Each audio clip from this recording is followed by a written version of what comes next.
सुबह का समय था। वैशाली के पास एक छोटा सा वन था। हवा में शांति थी, पक्षियों की आवाज थी और ओस की बूंदें घास पर चमक रही थीं। उसी वन के किनारे एक बूढ़ा व्यक्ति कांपते हाथों से बैठा था।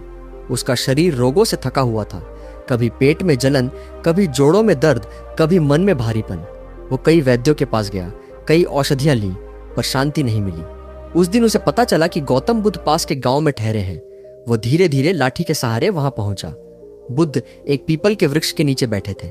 चेहरे पर वही स्थिर करुणा, आंखों में गहरी शांति। बूढ़ा व्यक्ति उनके सामने बैठ गया। उसने कुछ नहीं कहा, बस उसकी आंखों से पीड़ा झलक रही थी। बुद्ध ने उसे देखा और बोले, तुम्हारा शरीर थका है, पर उससे अधिक तुम्हारा मन बोझिल है। बूढ़ा रो पड़ा। उसने कहा, भगवान, मैं हर रोग से लड़ते लड़ते हार गया हूं। क्या मेरे लिए कोई उपाय है? बुद्ध ने धीरे से भूमि पर हाथ रखा, मानो धरती की धड़कन सुन रहे हो। फिर बोले, रोग केवल शरीर में नहीं होता, वो हमारी आदतों, हमारे समय, हमारे ध्यान और हमारे विस्मरण में बसता है। जब मन प्रकृति से कट जाता है, शरीर भी बिखरने लगता है। बूढ़ा चुपचाप सुनता रहा।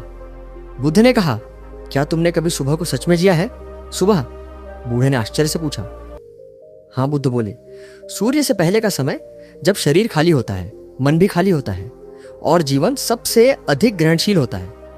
फिर बुद्ध ने एक कथा सुनानी शुरू की। उन्होंने कहा, बहुत समय पहले एक गांव था जहां लोग तरह तरह के रोगों से ग्रस्त रहते थे। उस गांव के पास से एक नदी बहती थी। नदी का जल साफ था, शांत था। एक वृद्ध साधक उस गांव में आया। उसने देखा कि लोग दिन भर खाते रहते हैं, रात देर तक जागते हैं, सुबह उठते ही फिर भोजन और चिंताओं में डूब जाते हैं, शरीर को कभी खाली होने का अवसर नहीं देते। साधक ने गांव वालों से कहा, 21 दिनों तक सूरज उगने से पहले, जब पेट पूरी तरह खाली हो, एक गिलास सादा जल पियो। न बहुत ठंडा, न बहुत गर्म। ऐसा जल जो रात भर मिट्टी के घड़े में ठहरा हो या शांत रखा गया हो। उस समय कोई जल्दबाजी नहीं, कोई डर नहीं, कोई लालच नहीं, बस कृतज्ञता। गांव वाले हंसे। उन्होंने कहा, इतने रोग हैं और तुम पानी की बात करते हो। साधक मुस्कुराया। उसने कहा, पानी केवल पानी नहीं है, वो स्मृति है, वो शरीर की भाषा है। वो भीतर जमी आग को शांत करता है और जमी ठंडक को जगाता है।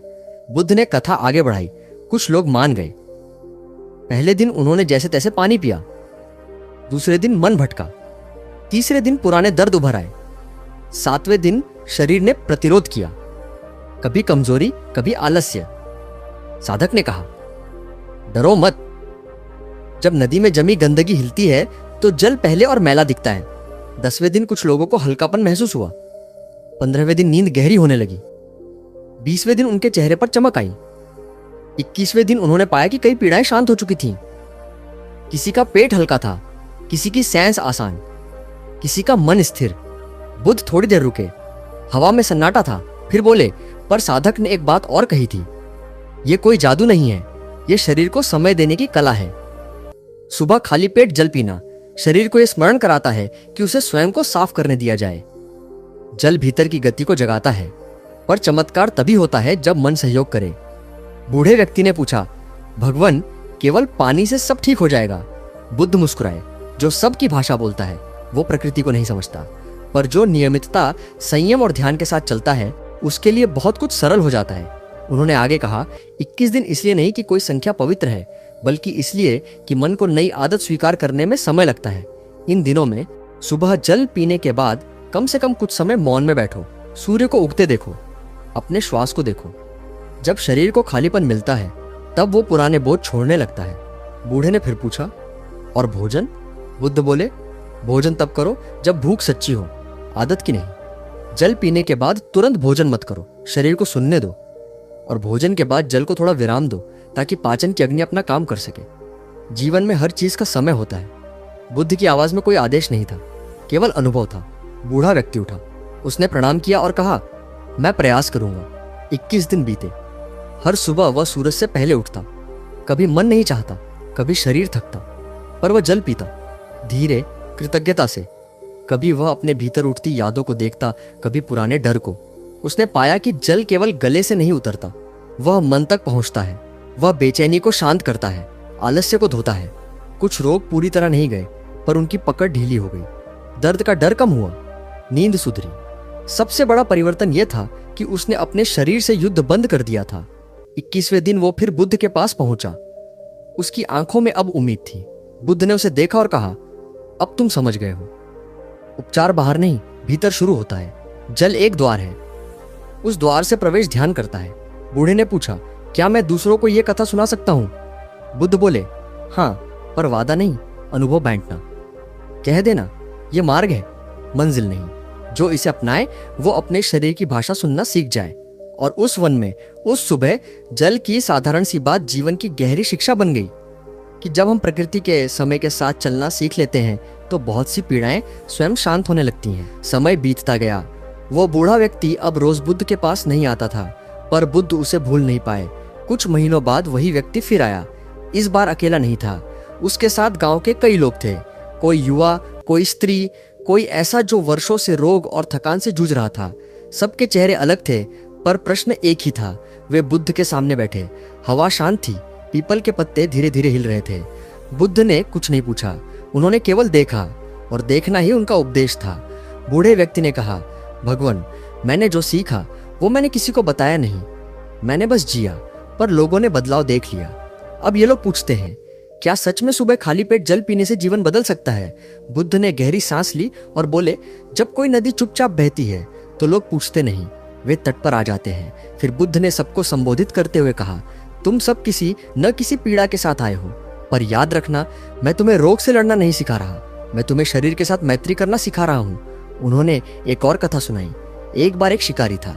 वो रोज जंगल जाता, थका हुआ लौटता, उसका शरीर दर्द से भरा था। उसने एक दिन एक हिरण को देखा जो नदी किनारे शांत खड़ा था, जल पी रहा था, न डर न जल्दी।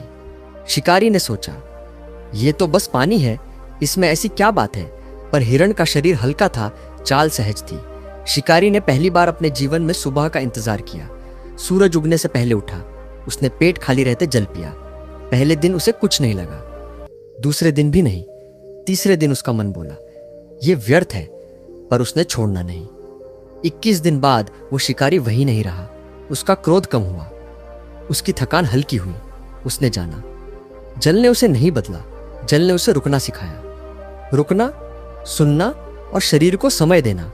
बुद्ध ने कहा, जब तुम सुबह खाली पेट जल पीते हो तब तुम शरीर को यह संकेत देते हो कि आज तुम उसका शत्रु नहीं, मित्र हो। शरीर रात भर सफाई करता है, सुबह जल उस सफाई को पूरा करने में सहायता करता है। पर यदि मन जल्दबाजी में हो, भय में हो, तो जल भी बोझ बन जाता है। लोग ध्यान से सुन रहे थे। किसी ने पूछा, भगवान, अगर 21 दिन में सब ठीक न हो तो? बुद्ध मुस्कुराए, जो परिणाम की गिनती करता है वो प्रक्रिया से चूक जाता है। 21 दिन केवल एक शुरुआत है। असली परिवर्तन तब होता है जब तुम अपने भोजन, अपनी नींद, अपने विचारों में सजग हो जाते हो। उन्होंने आगे कहा, सुबह जल पीकर यदि तुम फिर दिन भर असंतुलित भोजन करो, देर रात जागो, क्रोध और चिंता में जियो, तो जल अकेला क्या करेगा? पर यदि जल तुम्हें स्मरण कराए कि जीवन सरल भी हो सकता है, तो वही उपचार है। अब बुद्ध की आवाज और भी कोमल हो गई। कुछ रोग शरीर के हैं, कुछ आदतों के, और कुछ पहचान के। जब तुम खुद को केवल बीमार मान लेते हो तब बीमारी टिक जाती है। जब तुम खुद को जागरूक मानते हो तब शरीर रास्ता खोज लेता है। लोगों की आंखें नम थीं। उन्हें पहली बार लगा कि कोई उन्हें डरा नहीं रहा, कोई चमत्कार बेच नहीं रहा, बस जीवन की लय याद दिला रहा है। बूढ़ा व्यक्ति आगे बढ़ा। उसने कहा, मैं अब भी कभी कभी दर्द महसूस करता हूं, पर अब मैं डरता नहीं। मैं जल पीता हूं, सांस देखता हूं और शरीर से कहता हूं, मैं तुम्हारे साथ हूं। बुद्ध ने सिर हिलाया। यही पर्याप्त है। सूरज अब पूरी तरह निकल चुका था। बुद्ध उठे। जाते जाते उन्होंने कहा, यदि तुम इस अभ्यास को अपनाओ तो इसे बोझ मत बनाना, इसे प्रार्थना बनाना। और यदि किसी दिन चूक जाओ तो अपराध मत करना। जल की तरह बनो, जो गिरता है, बहता है और आगे बढ़ जाता है। लोग शांत मन से लौट गए, कोई वादा लेकर नहीं, कोई डर लेकर नहीं, बस एक सरल अनुभव लेकर। और यही बुद्ध की शिक्षा थी। जीवन को जटिल मत बनाओ। कभी कभी सबसे साधारण क्रिया यदि सजगता से की जाए तो भीतर गहरी शांति जगा देती है। अगर आपको यह कथा पसंद आई हो, अगर इस कहानी ने आपको सोचने पर मजबूर किया हो, तो कृपया इस वीडियो को लाइक करें, चैनल को सब्सक्राइब करें और इसे उन लोगों तक जरूर पहुंचाएं जिन्हें इसकी जरूरत है।